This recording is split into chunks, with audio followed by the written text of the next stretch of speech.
Hi guys, welcome to our channel. Hey guys, nyaya yenhembe yaJah Prayzah yanetsa paFacebook. Hey guys, mucomment section machona manga musina kumira zvakanaka.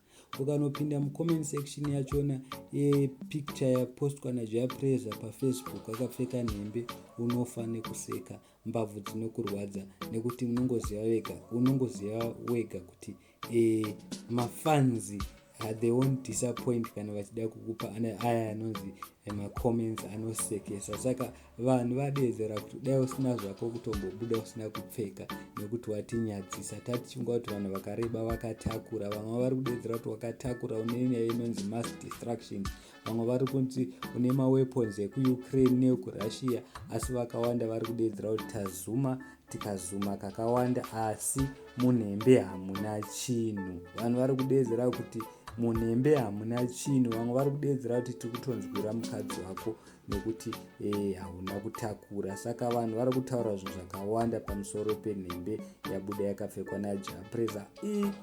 Mawaneka, vamwe vari kuti une kacimbi, vamwe vari kuti hauna chinhu, vamwe vadedzera vakati ko katumbu ako nongoziva mega guys. Vamwe vakadedzera kuti ko sei usingaende kujimu, haunyari here murume mukuru ane katumbu kakadai neapa nemass destruction yacho hauna, unotinyadzisa. Tachifunga kuti unoita sei, unogona basa rako.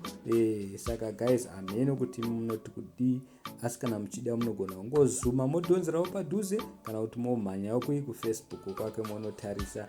Asi vamwe vadedzera kuti pane chinhu chaari kuda kubura, anenge ari kuda kuita ngoma nemumwe munhu, saka ndosekera abuda akapfeka kudai, asi nyaya yenhembe nekuonda kwake ndoyanetsa. So please don't forget to subscribe.